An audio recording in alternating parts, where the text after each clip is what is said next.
नमस्कार, न्यूज के इकलौते फैमिली शो न्यूज की पाठशाला में आप सभी का बहुत स्वागत। मैं हूं सुशांत सिन्हा। ये वो पाठशाला जहां सबकी क्लास लगती है। और सबसे पहले आपको बता दूं कि आज कौन कौन सा चैप्टर खोलने वाला हूं। इंडी गठबंधन मोदी सरकार को गिराने की तैयारी किए बैठा है और इधर 400 पार की खबर आ गई है और उसका क्या मतलब है मोदी सरकार के लिए, आज आपको यह बताऊंगा। जो ब्रिटेन से लेकर अमेरिका तक नहीं कर पाए वो नरेंद्र मोदी ने कैसे करके दिखाया है, आज इसका चैप्टर है। अगस्त में मोदी सरकार गिर जाएगी, लालू यादव दावा कर रहे हैं, लेकिन उनके दावे की पोल कैसे खुल गई ये भी दिखाऊंगा। इसके अलावा हाथरस वाले बाबा पर वो एक्सक्लूसिव खुलासा जो आपको झटका दे देगा। हाथरस वाले बाबा, आश्रम, प्रसाद, लड़कियां और सम्मोहन का क्या रहस्य है, इसका चैप्टर भी होगा। बच्चियों तक से क्यों सेवा करवाता था बाबा साकार हरि, आज इसका भी चैप्टर है। इसके अलावा बेटे की शादी से 8 दिन पहले मुकेश अंबानी ने वो किया कि सब हैरान। 12 जुलाई मुकेश अंबानी के बेटे की शादी में वो होगा जो कभी ना हुआ, आज इसका चैप्टर भी है। और फिर एक बड़ा इंटरेस्टिंग चैप्टर है, चीन का वो हथियार जिसने पृथ्वी के घूमने की स्पीड बदल दी है। ये चीन वाले भाई लोग कुछ भी कर सकते हैं। भारत के खिलाफ किस वॉर की तैयारी कर रहा है चीन, आज ये भी दिखाऊंगा। और वो काम जो चीन में हुआ है लेकिन आपका वजन यहां बढ़ गया है, उसका चैप्टर भी होगा। लेकिन पहले दिन भर की बड़ी खबरों का रिवीजन, उसके बाद पहला चैप्टर।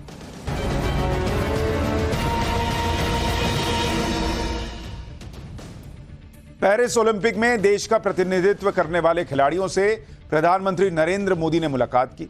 पीएम ने बातचीत में खिलाड़ियों का हौसला बढ़ाते हुए कहा कि खिलाड़ी तिरंगे के लिए जान लड़ा देते हैं। ओलंपिक स्क्वाड से चर्चा के दौरान नीरज चोपड़ा से पीएम मोदी ने कहा कि चूरमा कब खिलाओगे भाई। वहीं एथलीट प्रियंका गोस्वामी से उन्होंने पूछा कि आपके बालकृष्ण कहां हैं। तिहाड़ जेल में बंद कश्मीर के नेता शेख अब्दुल रशीद और असम की डिब्रूगढ़ जेल में बंद खालिस्तान समर्थक अमृतपाल सिंह ने आज सांसद पद की शपथ ली। अब्दुल राशिद को शपथ लेने के लिए तिहाड़ जेल से 2 घंटे की पैरोल मिली थी। वहीं अमृतपाल सिंह को 4 दिन की पैरोल मिली है। राशिद और अमृतपाल की संसद भवन में हुए शपथ ग्रहण की फोटो सामने नहीं आई। दिल्ली शराब घोटाले से जुड़े भ्रष्टाचार के मामले में अरविंद केजरीवाल की जमानत याचिका पर आज दिल्ली हाईकोर्ट में सुनवाई हुई। केजरीवाल के वकील ने कहा कि इस मामले में अभी 4 लोगों को जमानत मिल चुकी है। उन्होंने कहा कि अरविंद केजरीवाल के भागने का खतरा नहीं है, वो आतंकवादी नहीं है। पूरे मामले में दिल्ली हाईकोर्ट ने सीबीआई को नोटिस भेजा है और अब मामले की अगली सुनवाई 17 जुलाई को होगी। बागेश्वर धाम के पीठाधीश्वर पंडित धीरेन्द्र शास्त्री पर आपत्तिजनक टिप्पणी करना बाबा पंडोखर सरकार को भारी पड़ता नजर आ रहा है। जबलपुर हाईकोर्ट ने नरसिंहपुर पुलिस को पंडोखर सरकार के खिलाफ एफआईआर दर्ज करने का आदेश दिया है। याचिकाकर्ता ने पंडोखर सरकार पर पंडित धीरेन्द्र शास्त्री और उनके परिवार पर आपत्तिजनक टिप्पणी करने का आरोप लगाया था। तेलंगाना में चंद्रशेखर राव की पार्टी बीआरएस को एक बार फिर बड़ा झटका लगा है। बीआरएस के 6 एमएलसी मुख्यमंत्री रेवंत रेड्डी की मौजूदगी में कांग्रेस की सदस्यता लेते दिखे। पिछले साल हुए विधानसभा चुनाव में बीआरएस की हार के बाद 6 विधायकों समेत कई नेता पार्टी छोड़ चुके हैं। तो ये हो गया दिन भर का रिवीजन। पाठशाला की पहली क्लास। इंडी गठबंधन मोदी सरकार गिराने को तैयार। इधर 400 पार की खबर आ गई। जो ब्रिटेन से लेकर अमेरिका ना कर पाए वो नरेंद्र मोदी ने कैसे कर दिखाया। अगस्त में गिरेगी मोदी सरकार, लालू यादव के दावे की पोल कैसे खुल गई, सबसे पहले इसका चैप्टर।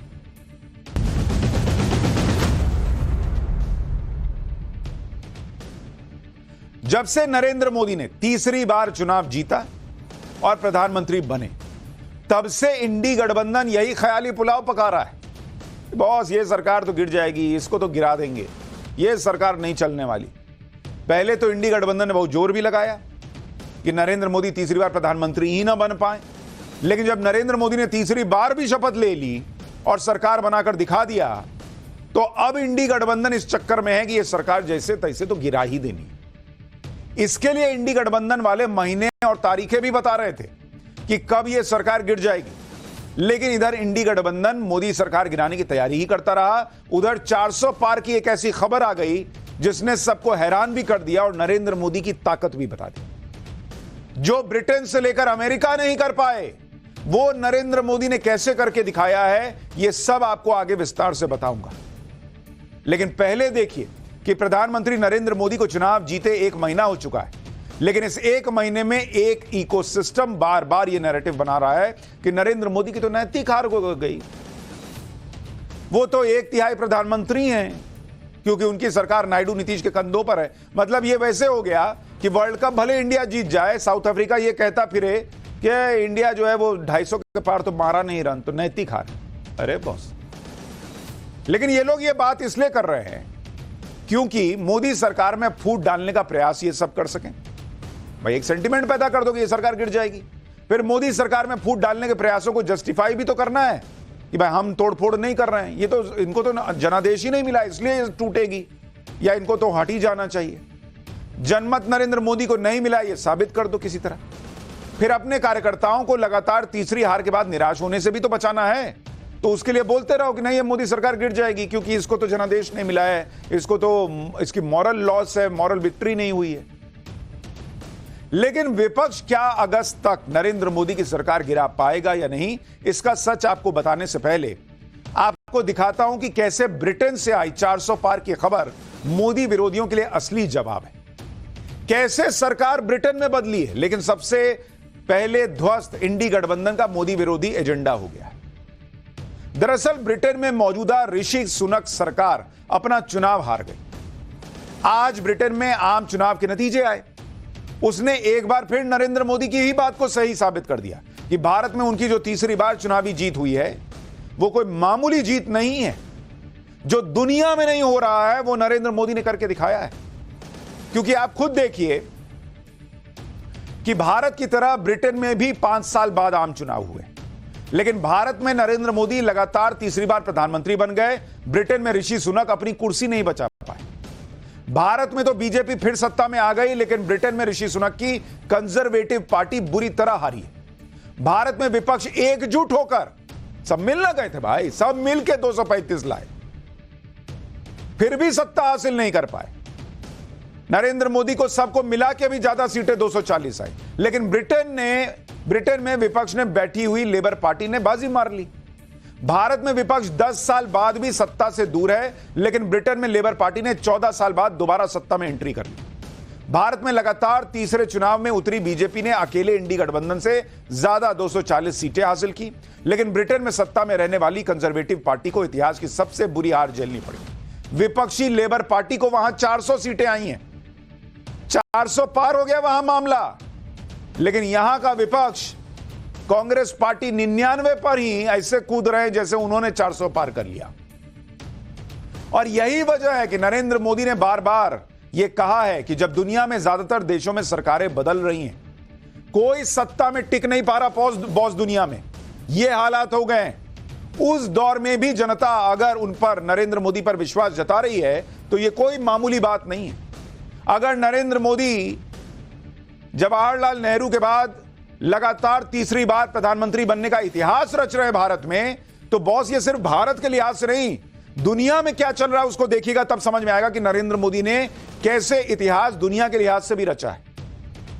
अगर आप भारत और ब्रिटेन में राजनीतिक स्थिरता का हाल देखें, भारत में साल 2014 से प्रधानमंत्री नरेंद्र मोदी मजबूती से डटे हुए हैं, जबकि इन्हीं 10 सालों में ब्रिटेन में 5 प्रधानमंत्री बदल गए बॉस, 5। इसमें 2022 से 2024 के बीच ब्रिटेन ने 3 प्रधानमंत्री बदले हैं। लेकिन यह सारे प्रयोग करने के बाद भी ब्रिटेन की कंजर्वेटिव पार्टी अपना चुनाव हार गई। अपनी हार टाल नहीं पाए ऋषि सुनक। पिछले 10 सालों में भारत में प्रधानमंत्री के चेहरे के रूप में नरेंद्र मोदी का चेहरा ही कायम रहा, और इन 10 सालों में ब्रिटेन की राजनीति में इतनी उथल पुथल रही कि चेहरे बदलते रहे। जैसे साल 2016 तक डेविड कैमरून ब्रिटेन के प्रधानमंत्री रहे, फिर 2016 से 19 तक थेरेसा मे प्रधानमंत्री बनी, फिर 19 के चुनाव में कंजर्वेटिव पार्टी की जीत हुई, बोरिस जॉनसन ब्रिटेन के प्रधानमंत्री बने। कोविड के बाद साल 2022 में उन्हें हटा दिया गया कि आदमी ठीक काम नहीं कर रहा है, उनकी जगह लिज ट्रस प्रधानमंत्री बने। लेकिन आर्थिक संकट के बीच 45 दिन में ही लिज ट्रस की कुर्सी छोड़नी पड़ गई। उसके बाद भारतीय मूल के ऋषि सुनक 2022 से 2024 के बीच ब्रिटेन के प्रधानमंत्री रहे, और अब उनकी छीछा लेदर वाली हार हो गई, सुपड़ा साफ हो गया ऋषि सुनक का। यानी कोविड और युद्ध के संकट के बीच दुनिया भर में नेता अपनी कुर्सी नहीं बचा पा रहे, और नरेंद्र मोदी की 50-60 सीटें कम हो गई, तो यहां इकोसिस्टम माहौल बना रहा है कि देश का फैसला तो नरेंद्र मोदी के खिलाफ है। बड़ा बढ़िया, यही चलेगा। इस तरह ही अच्छा, ये खाली ब्रिटेन की बात नहीं है भाई, आप बड़े देशों का, दूसरे बड़े देशों का हाल देखिए। वहां भी सरकारें बदल गई, राष्ट्रपति के चेहरे बदल गए। साल 2014 में जब नरेंद्र मोदी प्रधानमंत्री बने तो अमेरिका में डेमोक्रेटिक पार्टी के बराक ओबामा राष्ट्रपति थे। 17 में अमेरिका में सत्ता बदल गई, रिपब्लिकन पार्टी के डोनाल्ड ट्रंप बन गए। 21 में फिर से सरकार बदल गई, डेमोक्रेटिक पार्टी के जो बाइडेन राष्ट्रपति बन गए। यानी नरेंद्र मोदी के 10 साल प्रधानमंत्री रहते हुए अमेरिका में 2 बार सरकार बदल गई, 3-3 राष्ट्रपति रहे। नरेंद्र मोदी जाते हैं, वही भारत के प्रधानमंत्री रहते हैं, अगली बार जाते हैं तो कोई दूसरा आदमी वेलकम करता है अमेरिका में। यानी जहां भारत में नरेंद्र मोदी ने लगातार 3 चुनाव जीत लिए, वहीं इस दौरान ब्रिटेन में 5 पीएम बदल गए, अमेरिका में 3 राष्ट्रपति बदल गए। और सिर्फ ब्रिटेन और अमेरिका ही क्यों, दूसरे देशों में भी यही हाल है। आप जापान और ब्राजील को देख लीजिए। पिछले 10 सालों में जापान में 3-3 प्रधानमंत्री बदल गए। शिंजो आबे से लेकर फूमियो किशिदा तक जापान के प्रधानमंत्री की कुर्सी पर काबिज हुए। इसी तरह ब्राजील की जनता की साल 2014 से अब तक 4 बार राष्ट्रपति की कुर्सी पर अलग अलग नेताओं को ब्राजील की जनता देख चुकी है, 4 राष्ट्रपति। इसी तरह ऑस्ट्रेलिया में साल 2014 से अब तक 4 प्रधानमंत्री बदल चुके हैं। पड़ोसी मुल्क पाकिस्तान में साल 2014 से अब तक 4 प्रधानमंत्री बदल गए।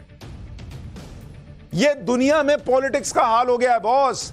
पब्लिक को अपना एक नेता पसंद नहीं आ रहा है, तुम हटो है, तुम हटो है, तुम हटो वाला हिसाब चल रहा है। और नरेंद्र मोदी को पब्लिक हटाने का नाम नहीं ले रही। पूरा गठबंधन पीछे, आप पूरा विपक्ष देखिए ना बॉस, पूरा विपक्ष मिल गया, तब भी नरेंद्र मोदी को नहीं हटा पाया। और ये लोग कहते हैं कि नरेंद्र मोदी के खिलाफ जनता ने आदेश दिया है। अगर इतना ही नरेंद्र मोदी के खिलाफ जनता का आदेश था तो मिलके क्यों लड़े बॉस? अलग अलग लड़ते। मिलके 99 सीट लाए हैं राहुल गांधी, और उसके बाद बॉडी लैंग्वेज ऐसी दिखा रहे हैं जैसे पता नहीं 499 ले आए। अच्छा, आपको ये सारी बातें इसलिए बता रहा हूं ताकि भारत का जो माहौल है आपको समझ में आए। कई देशों में आने वाले दिनों में चुनाव भी हैं, उनमें जो भी सत्ता में है उनके लिए बड़ी चुनौती दिख रही है। जैसे आप देखिए कि फ्रांस के संसदीय चुनाव में इमैनुअल मैक्रों की पार्टी पिछड़ती नजर आ रही है। ये फ्रांस वाले भैया भी जा सकते हैं। फ्रांस में इसी संडे को वोटिंग होनी है, और वहां पर वोटिंग से ठीक पहले ओपिनियन पोल हुआ है। वहां ओपिनियन पोल कह रहा है कि मैक्रों की पार्टी और गठबंधन तीसरे नंबर पर चल रहा है, ये भाई लोग दूसरे नंबर पर भी नहीं है। फ्रांस में नेशनल रैली पार्टी सबसे बड़ी पार्टी बन सकती है। फ्रांस में बहुमत के लिए 289 सीटों की जरूरत होती है। मैक्रों की जो विरोधी नेशनल रैली पार्टी है उसको 289 छोड़िए, उसको 230 सीटें मिल सकती हैं, जबकि मैक्रों की पार्टी और गठबंधन को सिर्फ 130 सीटें मिलने का अनुमान है। यानी अगर संडे की वोटिंग में मैक्रों की पार्टी की स्थिति ओपिनियन पोल के मुताबिक ही खराब रही तो उनकी राजनीति फ्रांस में कमजोर पड़ जाएगी। यानी ये भाई भी निपट जाएंगे।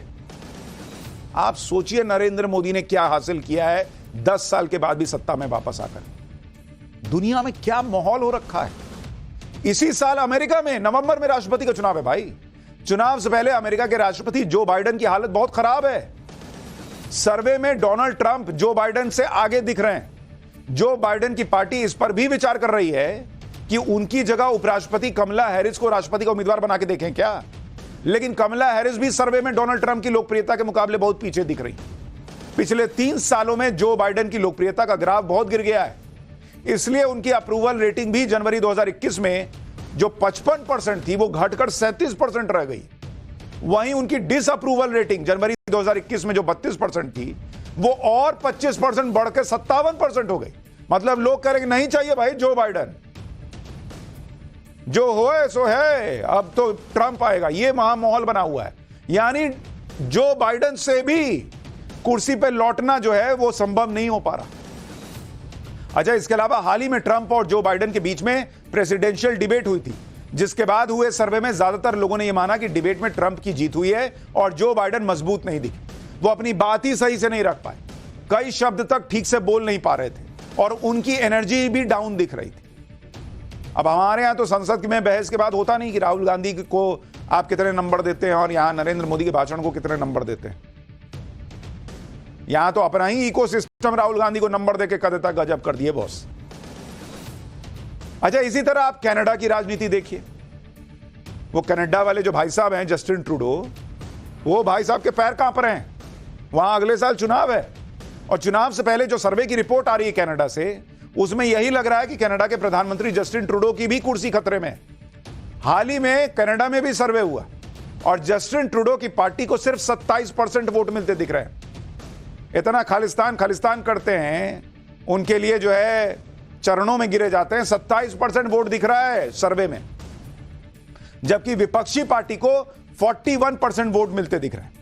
अगर ऐसा ही रिजल्ट रहा तो जस्टिन ट्रूडो भी 10 साल बाद अपनी कुर्सी गंवा देंगे और कनाडा में सरकार बदल जाएगी। जस्टिन ट्रूडो की अप्रूवल रेटिंग भी कम हुई है।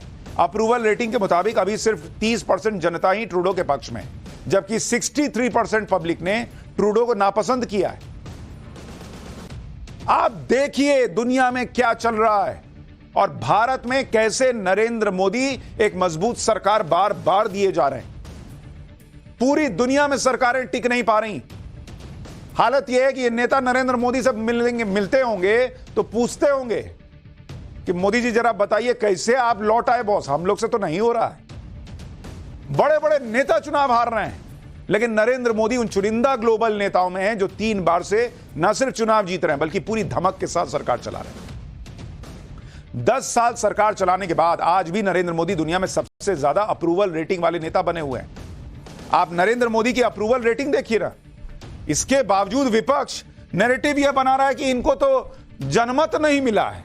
अप्रूवल रेटिंग देखिए, अप्रूवल रेटिंग यानी कितनी पब्लिक जो है वो आपको अप्रूव कर रही है कि हाँ हाँ यही ठीक है। नरेंद्र मोदी की अप्रूवल रेटिंग आज भी 70% पे बनी हुई है, 70%। और रैंक दुनिया में रैंक है नंबर 1 बॉस। दुनिया में सबसे ज्यादा अप्रूवल रेटिंग नरेंद्र मोदी की है। किस मुंह से विपक्ष कह रहा है बॉस कि इनकी तो सरकार गिर जाएगी, गिरा देंगे, हम आ जाएंगे, हमको मिला है बहुमत या हमको मिला है जनमत।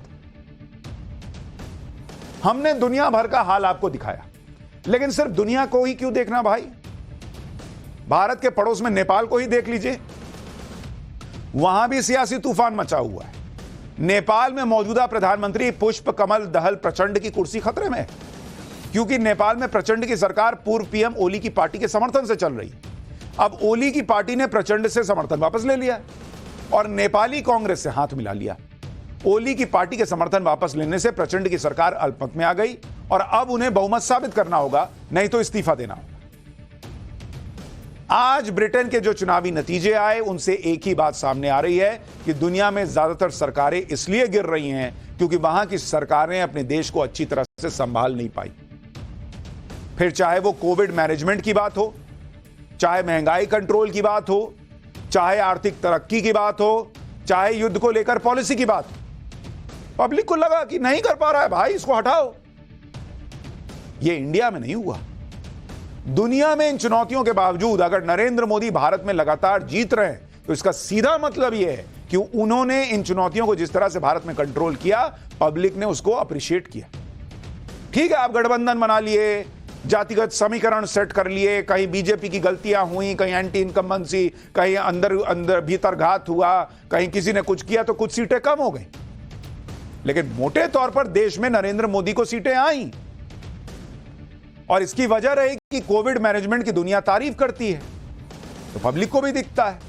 महंगाई यूपीए के राज की तरह डबल डिजिट में नहीं जाने दी नरेंद्र मोदी ने। आर्थिक तरक्की दुनिया में सबसे तेजी से भारत की हो रही है। युद्ध को लेकर बैलेंस अप्रोच ने भारत को नुकसान से बचा लिया। दुनिया के दूसरे बड़े देशों में सरकारें गिर रही हैं, सत्ता पलट रही है, सालों से विपक्ष में बैठी पार्टियों का डंका बज रहा है, लेकिन हमारे देश में 10 साल बाद भी विपक्ष जनता का विश्वास हासिल नहीं कर पाया। और शायद यही बात विपक्ष को बुरी तरह चुभ रही है। विपक्ष के लिए यह बात हजम करना बहुत मुश्किल हो रहा है कि जनता ने एक बार फिर उनको नकार दिया। भाई उनको भी तो दिख रहा है ना कि दुनिया भर में विपक्ष सत्ता में आ रहा है और हम यहां सब मिल गए कि तुम भी आओ, तुम भी आओ, अभी मोदी को हरा देंगे। और सब मिलके भी आए तो 235, अब मोदी 240। अब अरे इकोसिस्टम से कुछ भी नैरेटिव बनाए, अंदर तो पता है ना कि भाई हमको नहीं आया। दुनिया में सरकारें जारी, लेकिन हम नहीं कर पाए, हम नहीं मोदी को रोक पाए मिलके भी, तो अंदर अंदर तो चुभ रहा होगा, पिन लग रहा होगा। और इसी बौखलाहट में विपक्ष इस कदर नरेंद्र मोदी से चिढ़ा हुआ है कि इंडी गठबंधन के बड़े नेताओं ने नरेंद्र मोदी को प्रधानमंत्री बनने की बधाई तक नहीं दी। इंडी गठबंधन बार बार उन्हें 1/3 प्रधानमंत्री कहकर बौखलाहट दिखाता है। यह माहौल बनाता है कि भले नरेंद्र मोदी सत्ता में आ गए लेकिन जीत विपक्ष की हुई है। नरेंद्र मोदी को कमजोर साबित करने की कोशिश हो रही है कि वो अकेले दम पर पूर्ण बहुमत हासिल नहीं कर पाए, उन्हें नैतिक रूप से इस्तीफा देना चाहिए। इंडी गठबंधन 1 महीने से यही कह रहा है कि नरेंद्र मोदी की सरकार किसी भी वक्त गिर जाएगी। जैसे आरजेडी के अध्यक्ष लालू यादव ने अब नया दावा ठोक दिया है। उन्होंने नरेंद्र मोदी की सरकार गिरने का नया दावा किया। लालू यादव ने तो वक्त भी बता दिया कि अगस्त में नरेंद्र मोदी की सरकार गिर जाएगी। सुनिए लालू यादव क्या कह रहे हैं, फिर आपको बताऊंगा जेडीयू ने लालू के बयान पर क्या कहा है। आप सभी नेताओं से अपील है कि चुनाव कभी भी कर सकते हैं। दिल्ली की सरकार को सरकार है, दिल्ली के मोदी जी की सरकार बिल्कुल कमजोर है। हो सकता है कि अगस्त में इनकी सरकार नहीं है, सरकार समाप्त हो जाए।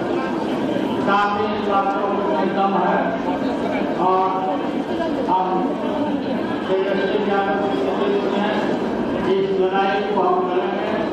हमने तेजस्वी को जिम्मा दिया है और आप पर भरोसा किया है। अब मैंने आपको पहले भी बताया कि विपक्ष बार बार ईवीएम पे सवाल क्यों खड़े करता है, ताकि कार्यकर्ताओं को यह भरोसा दिला सके कि भाई तुम्हारा टॉप लीडरशिप ठीक है, ईवीएम गड़बड़ है और सरकार गिर जाएगी। ये इसलिए कहता है ताकि कार्यकर्ता निराश ना हो।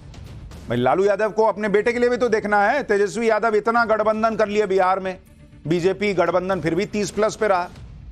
अब किस मुंह से कहेंगे भाई कि तेजस्वी यादव को और आगे बढ़ाना है, तो सरकार गिर जाएगी, इनको तो कुछ नहीं आया। अब वो तो कह रहे हैं, लेकिन जिस जेडीयू पे उनको भरोसा है कि जेडीयू दगा देगी नरेंद्र मोदी को, वही जेडीयू लालू यादव के बयान को हताशा बता रही है। जेडीयू नेता केसी त्यागी ने कह दिया कि लालू यादव तो हताशा में बयान दे रहे हैं। इतना ही नहीं, जेडीयू के नेता ने कह दिया कि एनडीए की सरकार तो 2029 के बाद भी चलेगी। सुनिए केसी त्यागी को, फिर बताऊंगा कि विपक्ष इतना क्यों बौखलाया हुआ है। लालू जी निराशा में हैं। जेडीयू और टीडीपी इस सरकार के 2 मजबूत स्तंभ हैं और ये सरकार 2029 के बाद भी चलेगी। ऐसा ही दावा राहुल गांधी ने भी किया था कि एक छोटी सी गलती से पीएम मोदी की सरकार गिर जाएगी। राहुल गांधी को भी लग रहा होगा कि स्पीकर डिप्टी स्पीकर को लेकर एनडीए में कुछ खटपट होगी, लेकिन संसद में वो भी नहीं हुआ, बल्कि संसद में नरेंद्र मोदी के नेतृत्व में एनडीए ज्यादा मजबूत और एकजुट दिखा। स्पीकर पद के लिए कोई खटपट नहीं हुई। नरेंद्र मोदी ने जिनके नाम पर मुहर लगाई वही ओम बिरला स्पीकर बने। डिप्टी स्पीकर के पद को लेकर भी एनडीए में कोई मारामारी नहीं दिख रही। उल्टा स्पीकर के चुनाव में इंडी गठबंधन की एकता की पोल खुल गई। टीएमसी ने तो खुलकर कांग्रेस से नाराजगी जता दी। और जहां तक एनडीए की एकता की बात है तो एनडीए में कोई खलबली नहीं दिख रही। नरेंद्र मोदी के सबसे बड़े सहयोगी टीडीपी के चंद्रबाबू नायडू 2 दिन से दिल्ली में रहे। उन्होंने प्रधानमंत्री नरेंद्र मोदी से लेकर कई बड़े मंत्रियों से मुलाकात की। सूत्र बता रहे हैं कि चंद्रबाबू नायडू को आंध्र प्रदेश के लिए जो आर्थिक मदद चाहिए, इसके लिए वो दिल्ली में केंद्रीय मंत्रियों से मिल रहे हैं। यानी चंद्रबाबू नायडू का पूरा फोकस आंध्र प्रदेश पर है।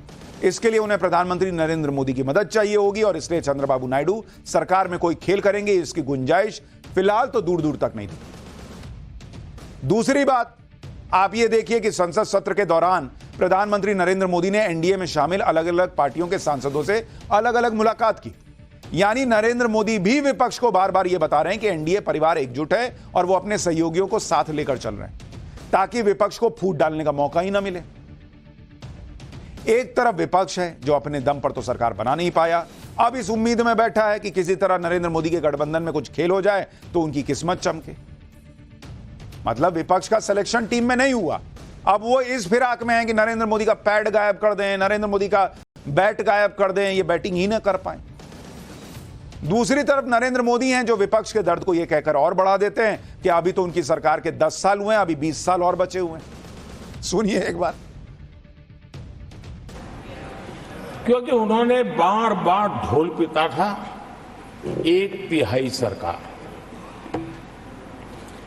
इससे बड़ा सत्य क्या हो सकता है कि हमारे 10 साल हुए हैं, 20 और बाकी है, 1/3 हुआ। एक तिहाई हुआ है, 2/3 बाकी, और इसलिए उनकी इस भविष्यवाणी को लिए मैं उनके मुंह में घी सकता।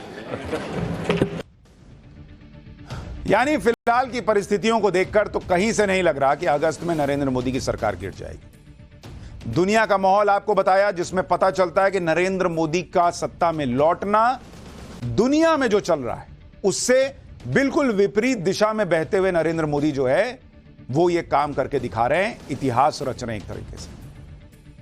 खैर आगे क्या होगा वो तो पता नहीं, लेकिन